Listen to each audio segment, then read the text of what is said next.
谁啊？一位故人。我听你的声音陌生。你将门打开，便知道了。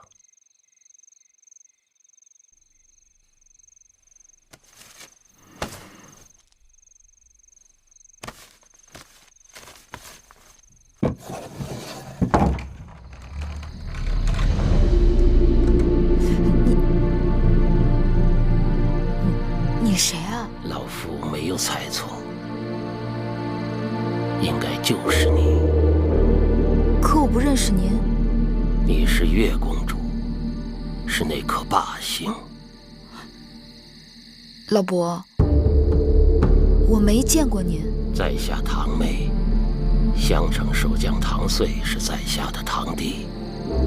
16年前你还未出世，老夫就知道你了。你在说什么？当年老夫夜观天象，发现霸星出世，4府变，6甲乱，主天下大变。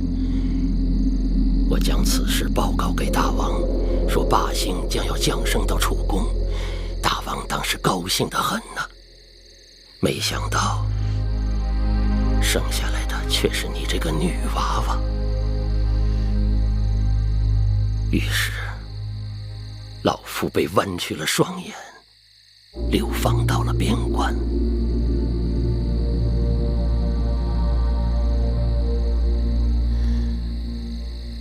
难怪从小父王就叫我霸星。你也知道自己是霸星？什么霸星？我芈月就是普通女子，与那帝王之说毫无干系。天命不可违，无男女之分，非人力所能更改。若是逆天而行，必受其祸。必受其祸？你是说这么多年，我们受苦受的还不够？你可知道，我和我周围的人就因为这霸星之说而受牵连。老夫只是一介星象之士，根据星辰变化记录言说。就因为你的胡言乱语，害得我娘命运多舛，害得我跟我弟弟从小被人欺负。我们与你无冤无仇，你为何要多事？为何要与我们过不去？天将降大任于斯人也，必先苦其心志，劳其筋骨，饿其体肤，空乏其身，幸福好了好了，其所你走吧。你再不走，我要喊人了。晚了，走不了了。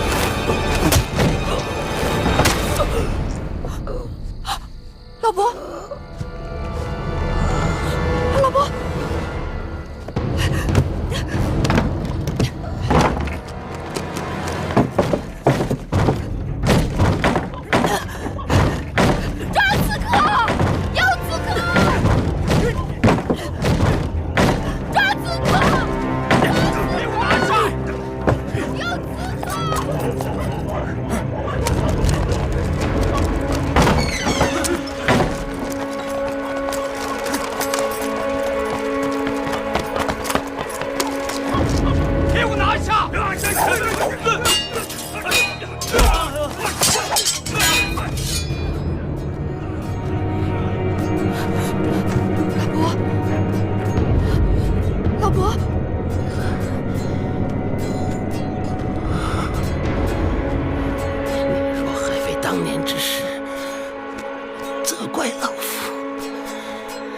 今日老夫算是用性命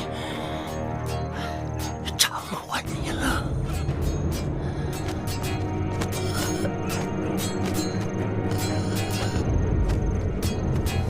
老伯，老伯，老伯。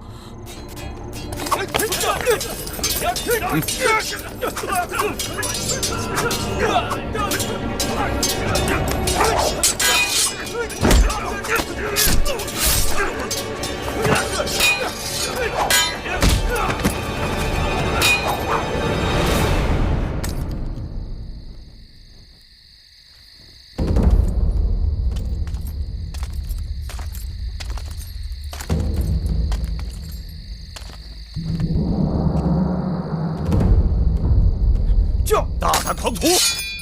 慢！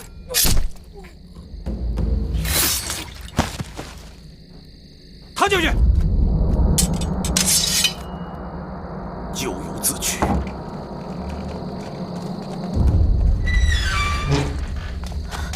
月儿，姐姐，怎么了？唐将军，出什么事了？林公主，2个大逆不道的小贼惊扰贵人们歇息，现末将已将其诛灭，望舒公主恕罪。堂妹老伯，可是唐将军的堂兄？不错。老伯仁义，替芈月挡了致命一剑，已经不行了。敢问公主，他人在何处？在我屋里。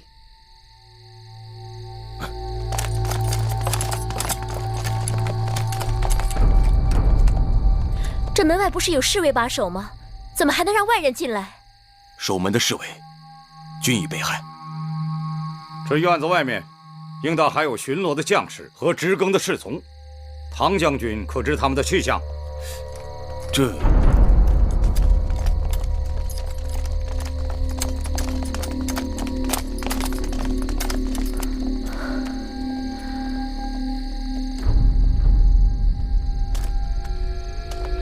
末将失职，明日一定仔细查处，严惩不贷。好了，你们都下去吧。夜已深了，明日还要赶路呢。是。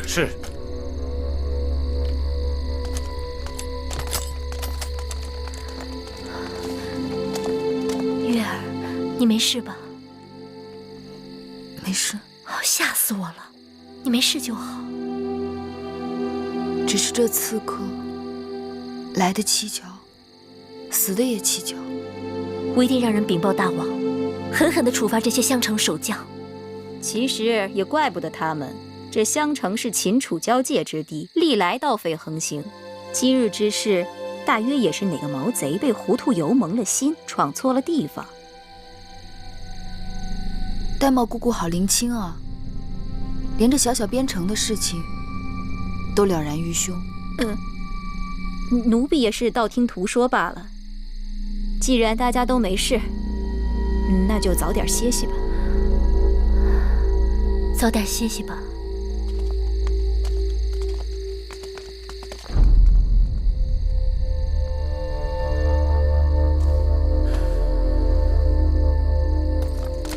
唐将军，你还是警醒点好。这下半夜要是再出什么差池，你我的脑袋可就保不住了。这是当然。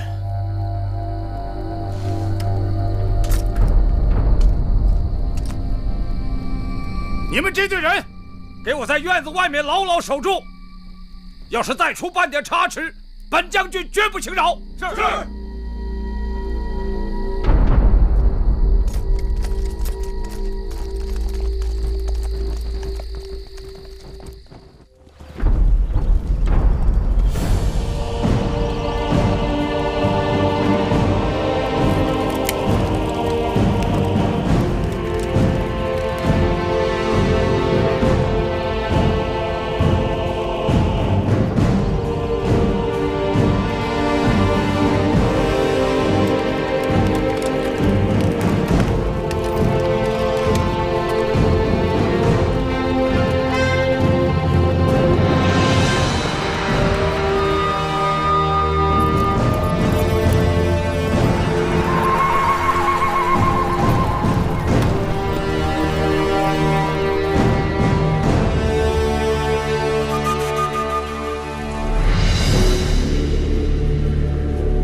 我想了一夜，昨晚之事绝非意外。我心里有数，那堂妹突然上门，只怕就是好心来报信呢。难道还是韦后？是他，也可能是别人。这可怎么是好？原以为一切都可以结束了，可现今，我只好盼着赶快到武关，到了那儿就有着落了。黄公子，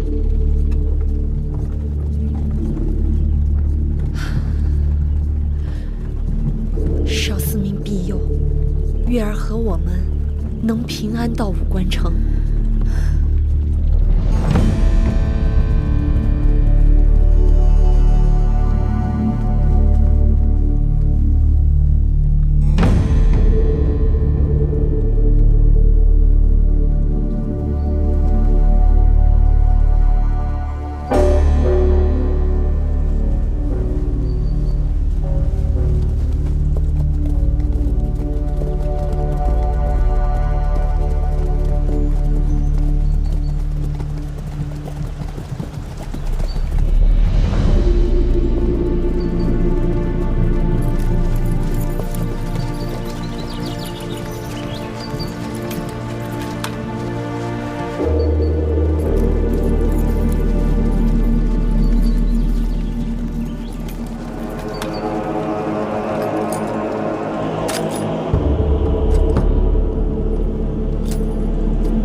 公主，此处已是楚秦交界，末将只能护送公主至此。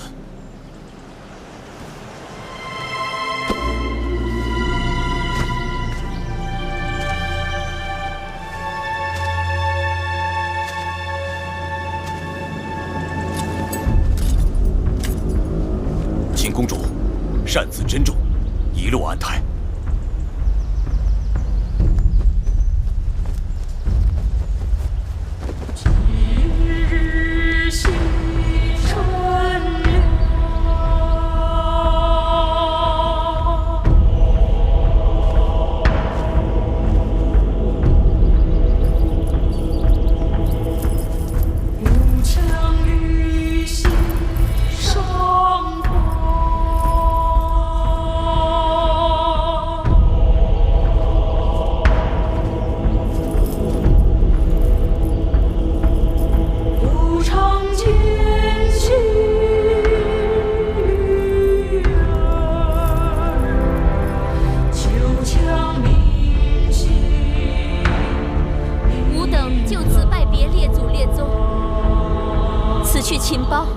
山高水长，还愿列祖列宗、大司命、少司命庇佑吾等，鬼祟不侵，一路安泰。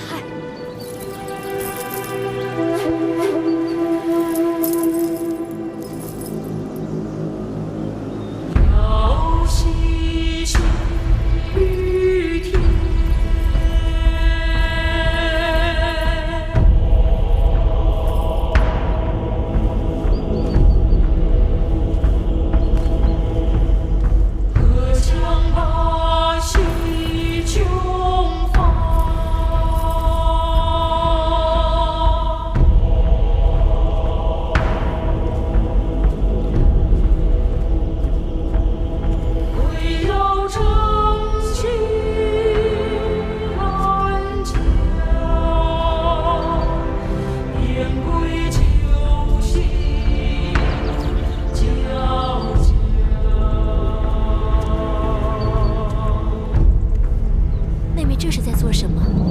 此番去过离乡，还不知道有没有机会重返故国。彭姨把故国之土带在身上，也算是聊作安慰。是啊，谁是家乡好，月是故乡美。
公主，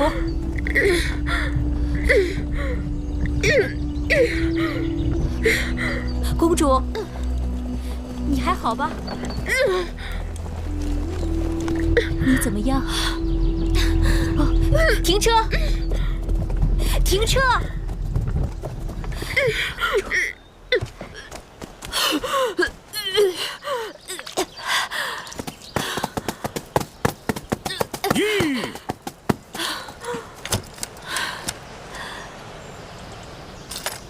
公主，太庙已定下吉时，咱们行程紧迫。末将知道，公主身子娇贵，可公主每日吃出早歇，走走停停，中间又是种种事故，照这个速度行进，怕是会延误婚期的。将，公主尊贵之躯，难以承受车马颠簸之苦，自然要多加休息。将军既奉秦王之令，遵令行保护之责即可，并非押送犯人。何时行，何时止，当由公主做主。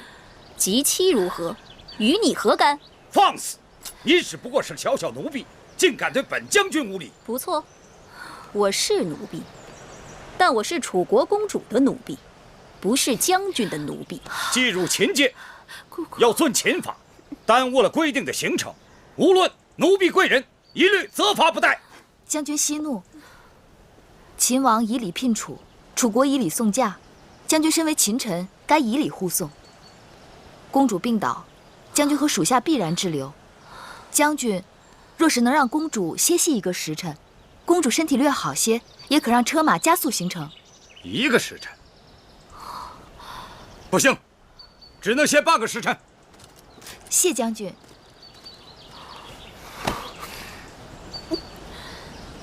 姐姐，喝口水吧。这水是必须喝的。荒原之中，水是救命的神仙。不，我怕喝下去，一会儿又吐出来。与其如此，不如不喝。姐姐，入秦多日，你不是吃不下东西，就是把吃的东西全都吐了出来。若是这样下去，身体会吃不消的。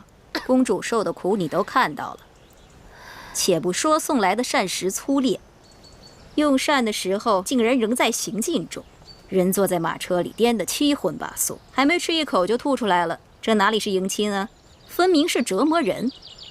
这里不是我们楚国王宫，身边也不是我们楚国臣子，荒郊野外，缺衣少食是难免的。千里迢迢，吃不下也得吃一些。身子是姐姐自己的，损伤了无人可抵偿。出嫁前，只知道这一路曲折遥远，谁料会如此艰辛。还有那个蒙敖将军，更是可恶，完全不把我们放在眼中。蒙敖将军是粗人，行武严整，只怕他有他的难处。再有难处，也该知道自己的身份。舒公主是王后，是主子。若在楚国，她如此叫嚣，脑袋早就搬家了。过2日就到武关了，再忍一忍吧。奴婢能忍，公主如何忍？一入秦地，就黄沙漫天，西风凄凉，稍一露头，身上嘴里全是沙子。这一路上，连个驿站都没有，晚上只能睡臭烘烘的羊毛帐篷。你问问公主，入秦的这些日子，公主有多少天没梳洗了？那段时间坐船，我以为会是最难熬，如今想来，就如同仙宫一样。既然出嫁没有退路，那姐姐只好想着，只要熬过这一关，往后就好了。如何之好？熬不过眼前，又哪来的往后？我真是想家，这一路越走越灰心，这般周折，真是让人……姐姐是想说，真有些后悔出嫁了吗？什么越走越灰心？明明是越走，与心上人越近才是。哪来的心上人啊？进入秦国这些日子，姐姐可听说过秦国4塞？武关、函谷关、萧关、大散关。武关城是秦楚边塞第1城，秦王就是从这里出关，进入大楚，去向姐姐求亲的。妹妹提起秦王求亲，真是恍如隔世。到了武关就有驿站，站站相连，一路平坦大道直通咸阳。到那时，姐姐就可以好好歇息，调理身体啦。妹妹也想早早到武关，对吧？当然。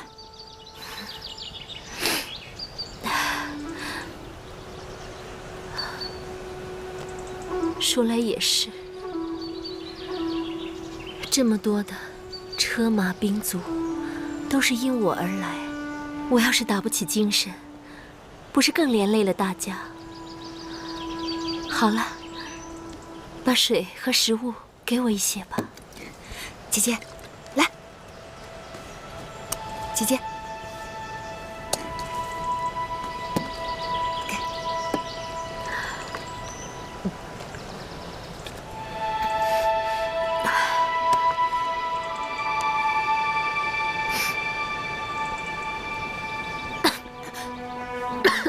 姐姐，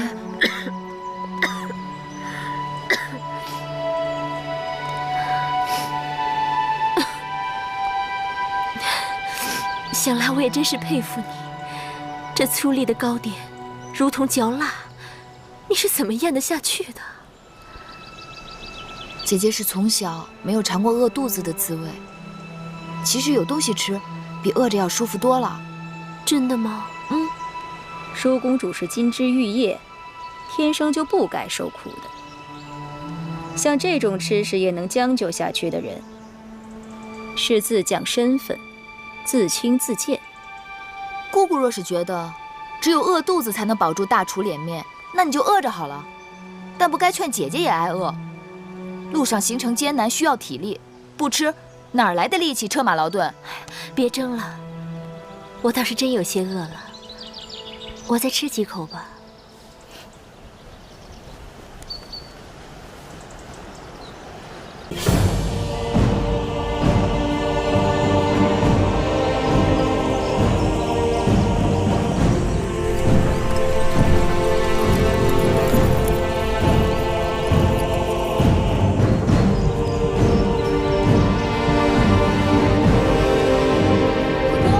武关城到了。总算到武关了。我看看，我看看。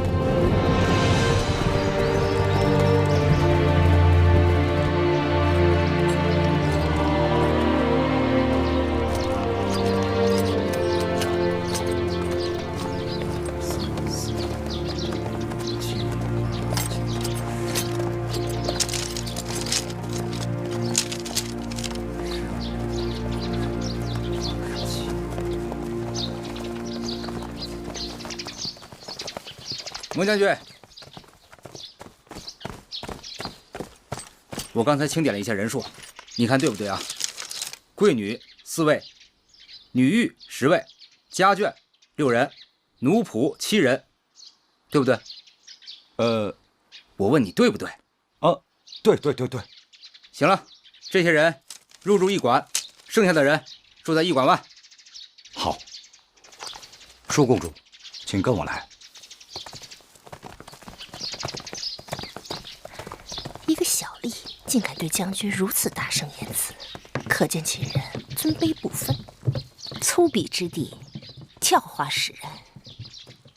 商君之法，在秦国的边城都能执行得如此严厉，连蒙敖这种桀骜不驯的人都要恪守屈从，可见秦国纪律严明。剩下的人跟我来。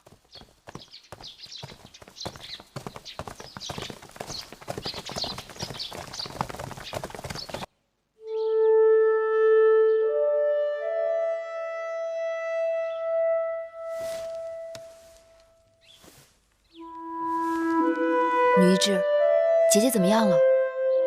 此刻大家都是一样的，无非是几日水米不曾下肚，吃的没有吐的多。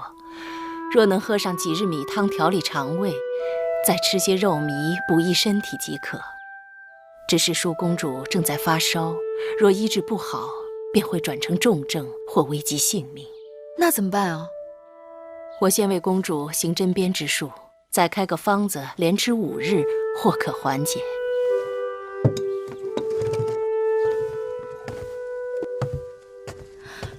珍珠，一会儿拿着药方速去开药，尽快回来。是。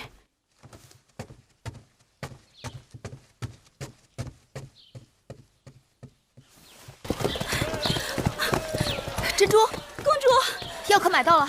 没有，奴婢出门走了好久才看见一家药铺。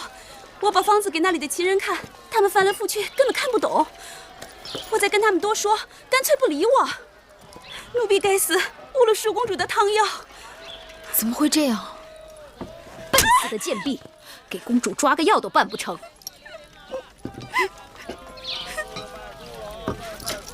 哎呀，我竟然忘了，这十里不同音，百里不同俗的，这到了秦国，自然是用秦国文字。他们一定是因为看不懂女医制的方子，所以不肯理会咱们。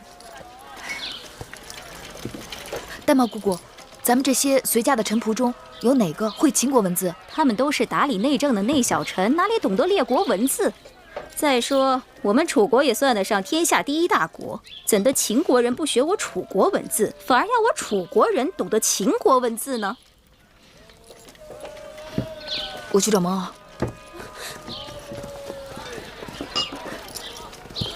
蒙某是甲士，负责护送楚国公主到我大秦国都，遵行的是保护之责。至于其他的事情，自然是由贵国公主自己做主。再说蒙某又不是什么臣仆之辈，这种杂役小事，请公主自便。我并非是打算劳驾将军，我只求你派给我一个懂楚文的秦兵，去药铺抓药罢了。你们楚国的贵人，自然是经常把楚国的士卒当成下人。可我们大秦的士卒，岂会充当此等杂役的角色？那你帮我找一个懂楚文的秦人，随便什么人。没有。你们楚国那些鸟文，除了专职外务的臣子们之外，没人能懂。你要买药，让你们楚人去买，别在这烦我。你这个人，情理不通。你出了驿站，上大街往前走，再往北拐，那边有一个雍氏药铺，那铺主是武关城内最有学问的人，你可以找他试试。要是他也不知道，那就没办法了。多谢。月公主穿婚装出行不太合适吧？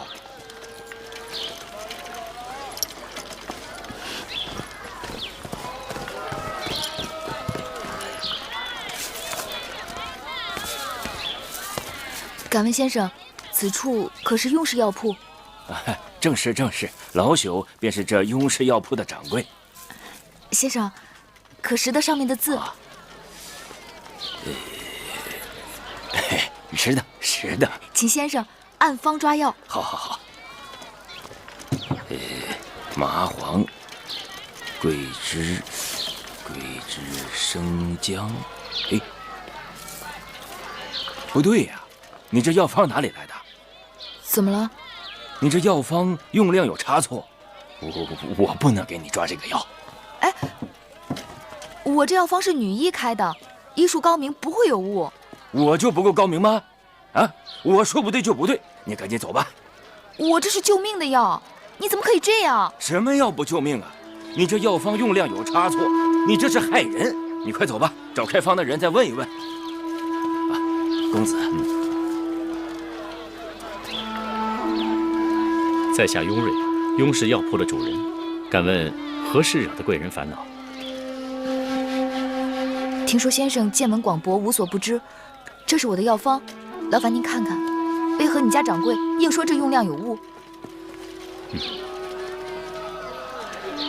这药方上写的是鸟传，贵人可是来自楚国？正是。不知道为什么这位先生不肯接我的药方。贵人可知，这秦楚两地虽然接壤，但不仅文字各异，就连这度量之衡器也是不同。我这老仆虽然识得药方上的药名，但因为分量上与我们的惯常有差异，怕是搞错误人性命，所以不敢接此药方。原来如此。好在昔年本人也曾游学楚国，对楚国的鸟传略知一二，知道楚国的计量方法与秦国的不同。这药就由我来抓吧。有劳先生了。您的药包好了。多谢先生。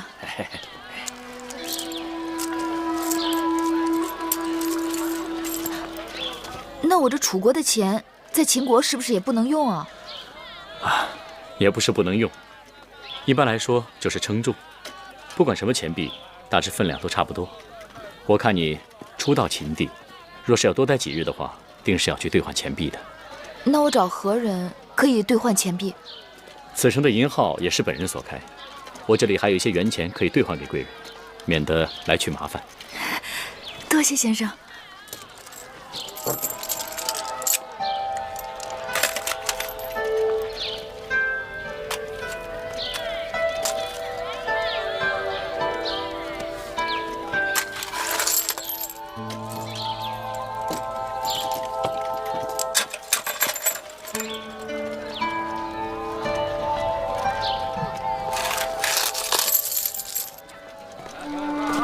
今日若非先生相助，这药就抓不成了。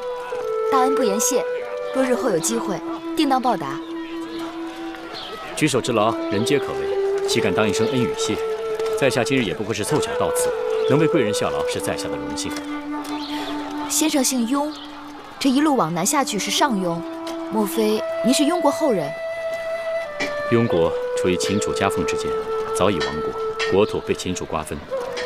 如今的雍氏不过是秦国的附庸之臣而已。原来先生也是位公子，失礼了。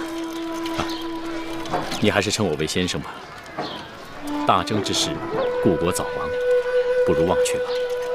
贵人当知，如今的秦国信奉的是商君之法，周天子之旧俗，分封领主之权早已名存实亡。难得商君人亡政不息，秦人守法之严令人叹服。人心皆爱自由，谁愿意被拘束着？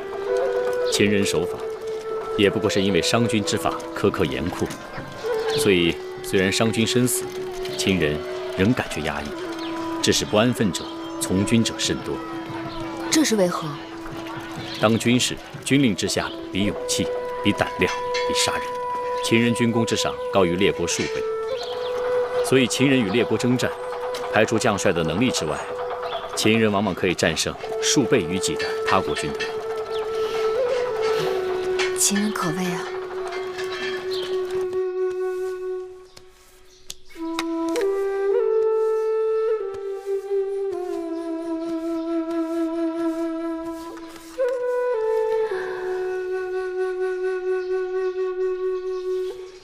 听说妹妹出门去了，还以为你我就此难见了。姐姐何出此言？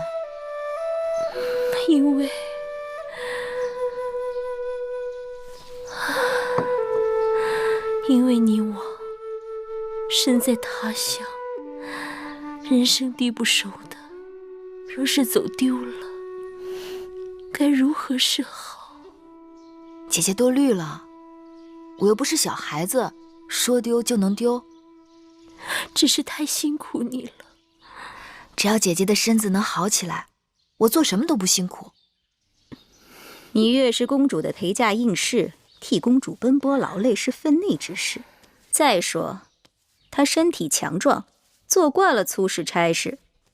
玳瑁姑姑此话不对，月儿久病，身体尚未痊愈，就与你我一同素风参与，艰辛无比，何来的强壮二字？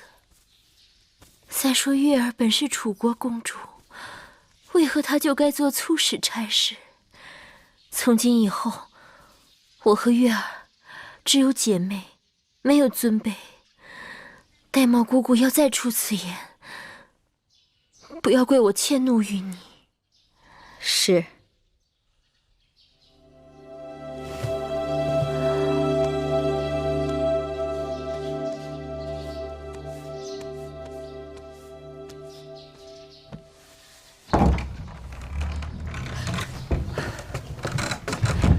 总算回来了。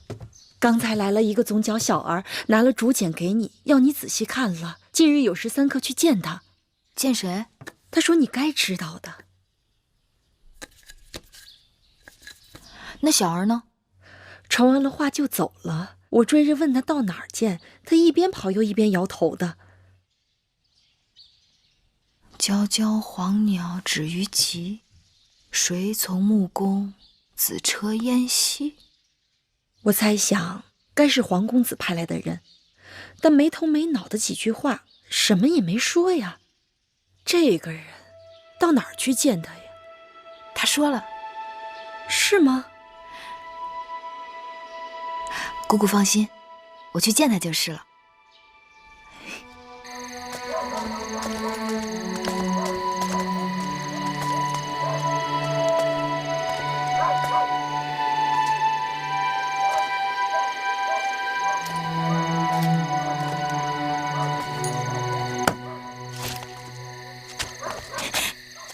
月儿，刚才我还在担心，我怕我让别人传话说的含糊，万一你要是没听懂，可麻烦了。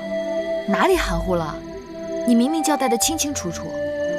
皎皎黄鸟止于棘，棘枣树，有时3刻，在大枣树下见。可是你怎么知道就是这棵枣树呢？你既然约在傍晚时分，定不会让我孤身往远处去。我向驿馆的杂役打听了这附近最大的枣树，自然就找到这儿了。傻笑什么呀？天结地灵，我黄仙能遇到如此聪慧的女子，是几世修来的福分。你死里逃生，还这般有嘴。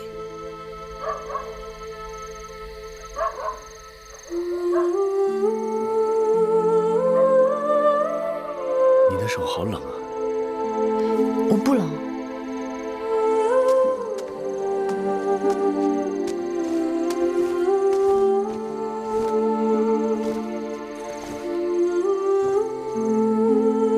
不冷也披上。迎亲的人马刚刚到武关，他们定要休整几日。既然奎国和小冉也出来了，正好咱们一起走。我住的客栈就在那条街。我已经和客栈老板订好了马车，3日后同一时间，我在我住的客栈等你们。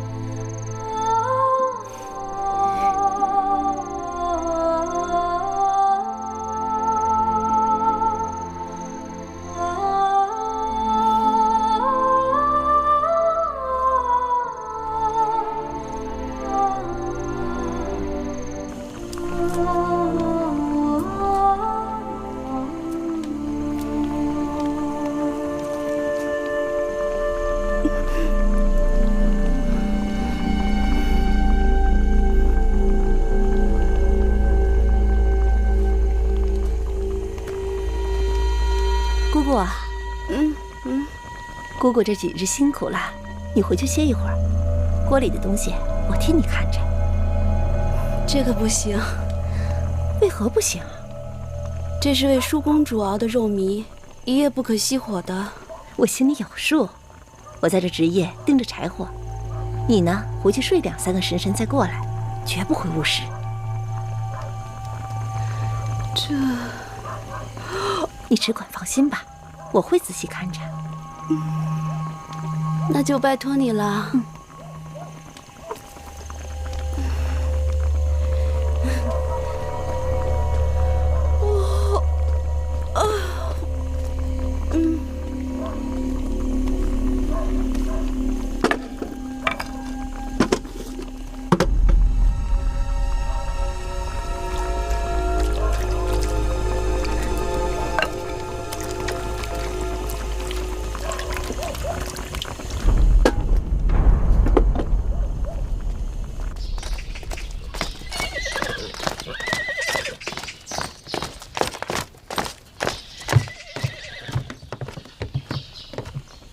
我们在这武关城内已经滞留了5日，大秦军法严谨，按期不到一律处斩。月公主，近日末将在此，请舒公主2日后务必上路，将军可知，公主病得不轻，你若逼着她2日后上路，那便是要了她的性命。吉期不能耽误，2日后无论生死都要启程。舒公主若是走不了，末将就是派人抬，也要把公主抬上车。你们为何不派快马给秦王报信，告诉他人命关天，务必更改吉期？若要硬抬舒公主上路，你先杀了我好了。你2日就是2日，2日后你们若不走，我自己回咸阳向大王请罪。至于你们的安全，恕不负责。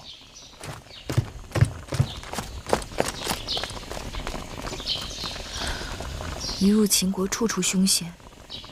舒姐姐疲惫辛劳，病倒是意料之中，可病成如此模样，是不是有些古怪？其实，我也一直嘀咕。虽说舒公主身子娇贵，水土不服，但大家同样疲惫。到了驿馆歇息了几日，人人见好，只有公主的身子，让女医治调理后日日见坏。方子是女医治开的，药是月公主抓的。我不知道这里边有没有什么文章，请月公主明察。舒公主的脉象起伏不定，的确诡异。可这2日，公主病势转沉后，她入口的每道菜、每口汤都由专人看守着，应该不会有什么差错呀。此刻还不是乱疑心人的时候。既然姐姐所有的饮食汤药都由自己人从头到尾料理，那再想一想，还有没有什么机会可能会让人做了手脚？除了头2日外，之后的这3天，我们都是自己打水，自己买菜，自己烧火，应该不会有什么问题。每副汤药熬好后，我也对药渣都查看过。那不该再有什么差池了。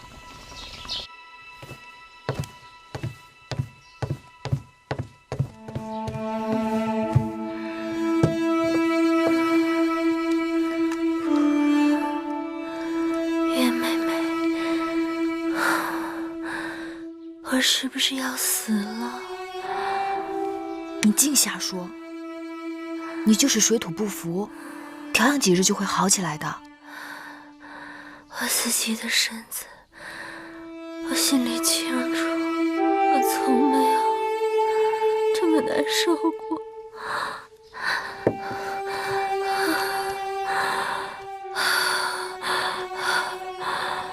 我怕是到不了咸阳了。别瞎说，吃了药就会好起来的。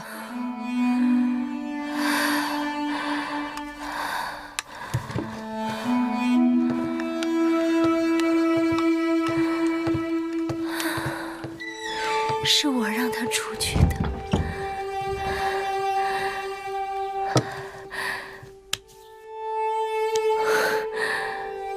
我有话跟你说，妹妹这一路跟着我，吃了好多苦，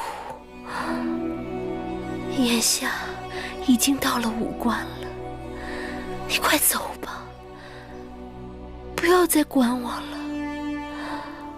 姐姐，你这话是从何说起啊？不用瞒我，其实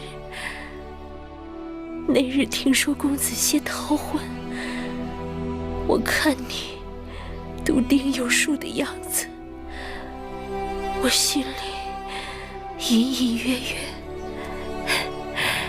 就猜到了。起先你不愿意与我一同出家，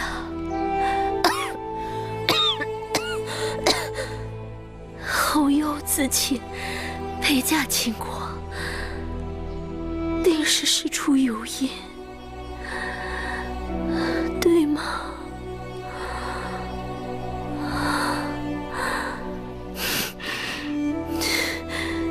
你不用说是或是不是，那日你出去给我买药，我心里就暗暗盼着你别回来了。你在楚宫里吃尽了苦，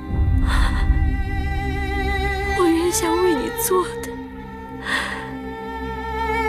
就是能帮你逃离苦海。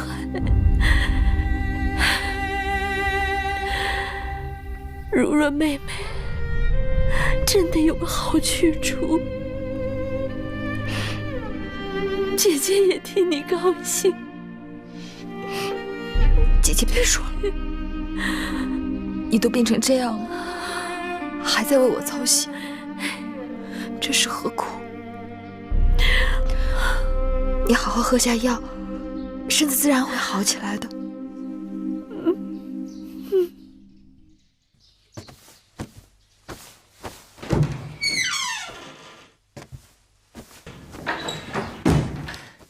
玉儿，姐姐，姐姐，我们什么时候可以走？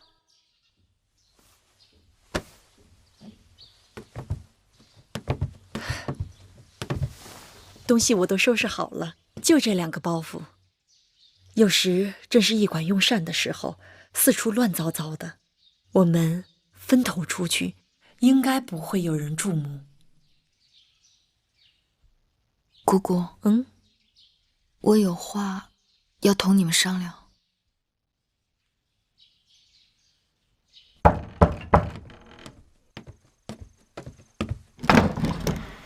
月儿，你怎么提前来了？快进来。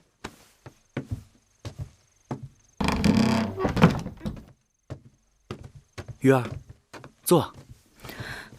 子歇，我恐怕不能马上与你走了。出什么事儿了？舒姐姐病情凶险，我若甩手走了，她定是凶多吉少。姐姐眼下身边最需要亲人照顾，我想，我应当守在她身边，把她送到咸阳。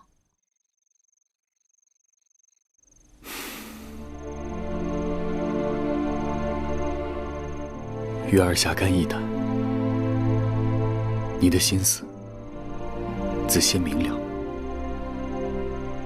只是怕耽搁的时日太多，万一走漏了风声，风险太大。毛敖将军坚持2日后启程，眼下只能走一步看一步了。等把舒姐姐送到咸阳，月儿就可同葵姑、同小冉与你远走高飞了。既然月儿的心意已定，我依你就是。将来咱们一起到了咸阳，再做长远打算吧。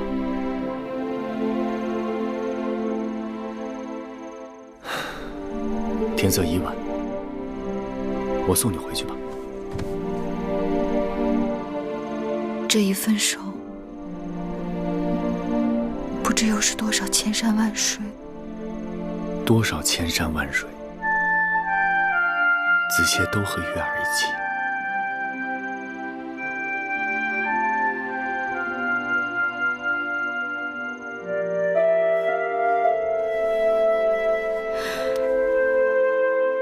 月儿愿意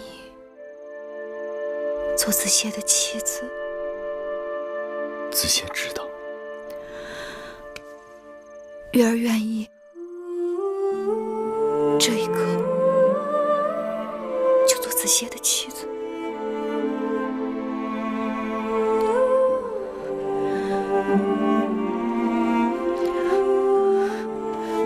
月儿不可，月儿万万不可。子歇视月儿为珍宝，你我只有行过6礼，明媒正娶后，才可结为夫妻。子歇愿意等到迎你入洞房的那一天，那一刻。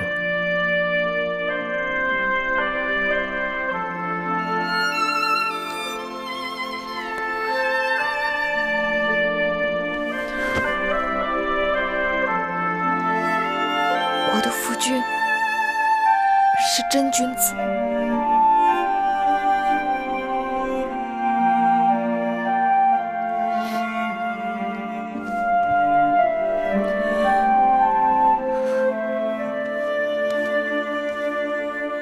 这香囊本来就是为你做的，一直不得功夫给你，望你带在身边，看到它就像看到月儿似的。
你在干什么？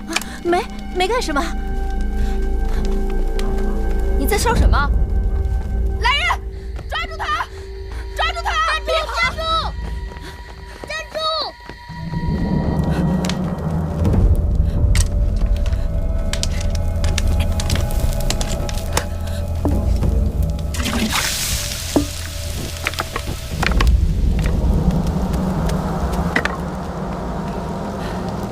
抓到没有？天打黑，给他跑了。但他也没占着便宜，我在他手上狠狠咬了一口。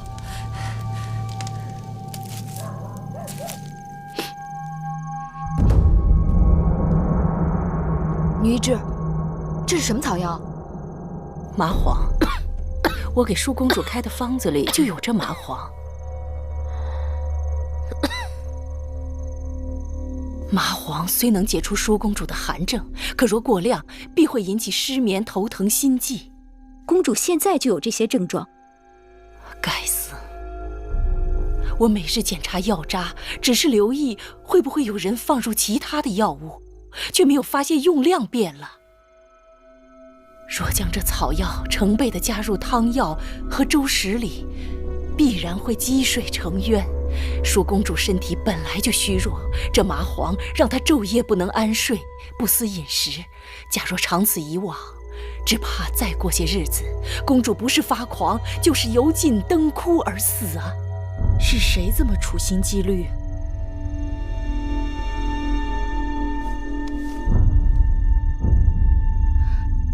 这方巾不像是寻常人家用的东西，倒像是宫里头的。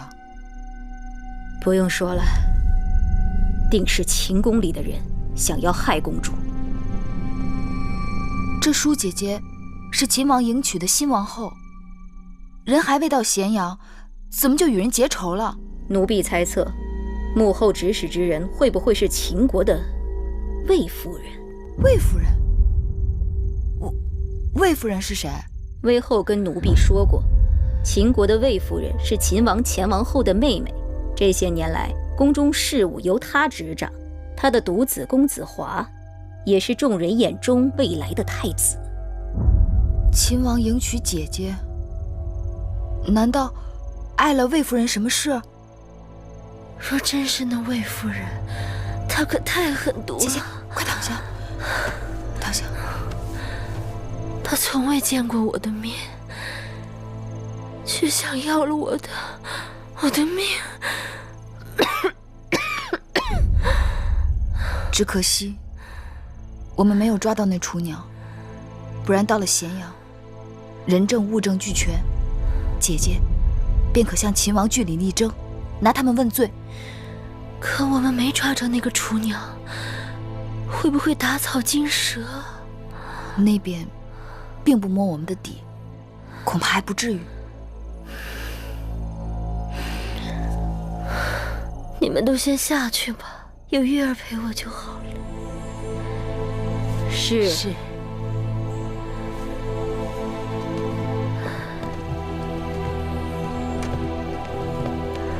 妹妹，我此时此刻才知道，出嫁为人妇，进入秦宫，竟是刀山火海。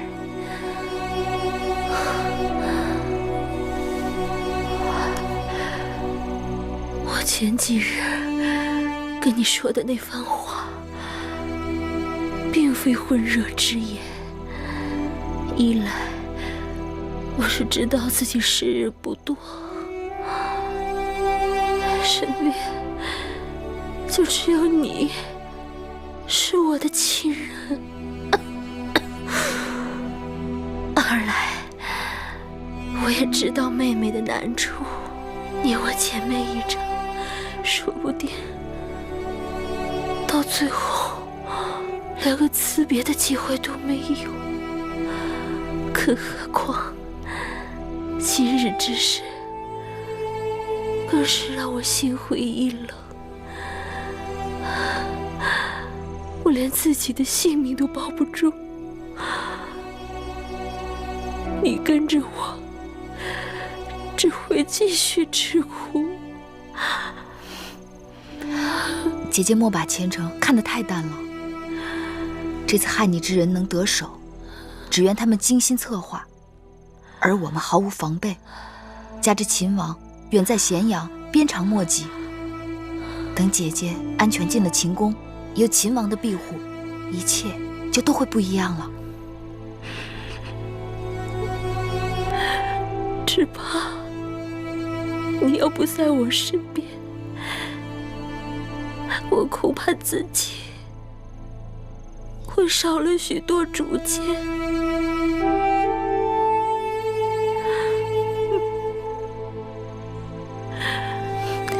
姐姐吉人天相，妹妹若不能日日守在姐姐的身旁，也会时时都为姐姐祈福的。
这条官道叫武官道，一路经商县、蓝田，直到咸阳，大小城池都很繁华。